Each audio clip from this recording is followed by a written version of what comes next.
OK. Alors, un troisième numéro avec les masses volumiques, Livia, il est plus difficile celui-là. Mais si tu es capable de faire ça, tu vas être capable de faire tous les problèmes, c'est sûr et certain. Alors, je lis l'énoncé du problème.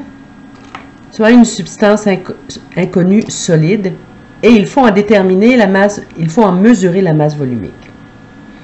Tu pèses la substance et tu trouves qu'elle pèse 76,1 grammes. Ensuite, tu places le morceau de la substance dans un cylindre qui contient 35,0 ml d'eau. Le volume monte alors à 42,5 ml.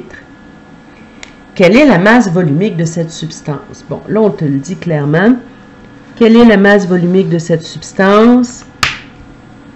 Tu veux calculer la masse volumique qui correspond à M sur V. On va donc avoir besoin de la masse, puis on va avoir besoin du volume. Je refais le focus. OK, alors, est-ce qu'on a ça dans notre énoncé? Tu pèses la substance, donc tu pèses. Là, on est en train de dire que c'est de l'information sur la masse.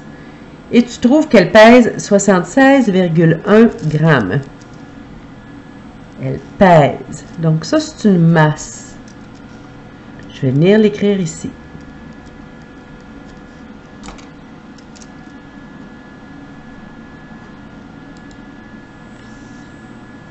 Je suis désolée, hein, ma caméra a fait des autofocus toute seule. C'est un petit peu agaçant. Ensuite, là, il faut qu'on trouve notre volume. C'est un petit peu mêlant, hein, parce que j'ai deux volumes. J'ai 35 ml, puis j'ai 42,5 ml. Alors là, on va prendre le temps de se représenter l'expérience. Tu as ton cylindre gradué. Puis on dit il contient 35 ml. On est d'accord? Tu places le morceau de la substance dans un cylindre qui contient 35 ml. C'est ça qu'on a. Donc, tu prends ton morceau, hop, tu le laisses, tu le déposes. Et là, on te dit, le volume monte alors à 42,5 ml. Ça, c'est quand tu as ajouté ton morceau. Qu'est-ce que ça veut dire, ça?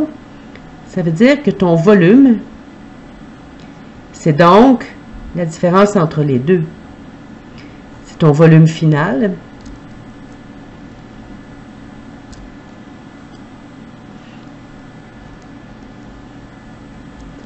Puis, tu enlèves de ça ton volume de départ.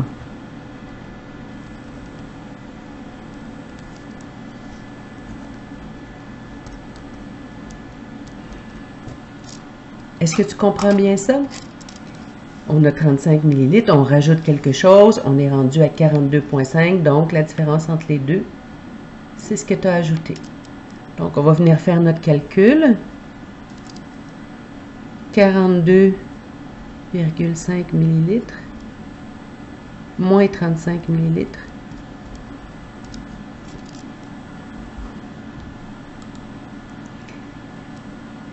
Ça va te donner, je vais sortir ma calculatrice, 42,5 moins 35 égale, oups, j'ai pas fait le bon calcul, hein, 42,5, là, il y a bien mon petit point, moins 35 égale 7,5 millilitres. Donc, ça c'est ton volume de liquide. On va venir le mettre ici.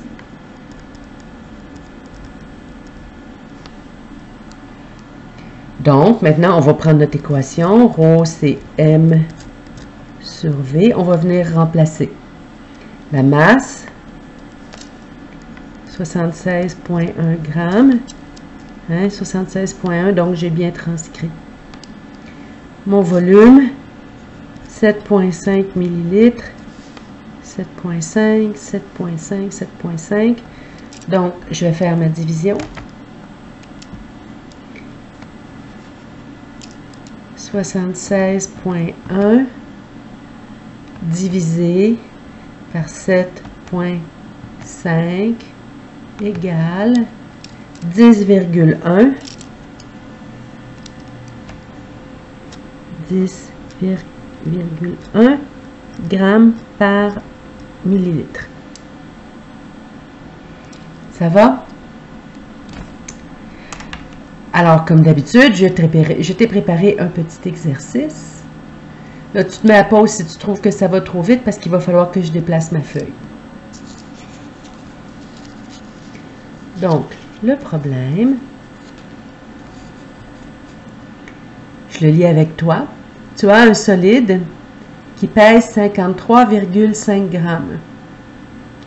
Lorsque tu le places dans un cylindre rempli d'eau, tu observes que le volume augmente de 8,7 ml. Calcule la masse volumique du solide. Oui, c'est un problème qui est un tout petit peu différent. Je voulais te lancer un défi là-dessus. La réponse à laquelle tu devrais arriver, 6,1 grammes par millilitre. Donc, tu fais l'exercice. On regarde ça ensemble à notre prochaine rencontre si tu as des difficultés.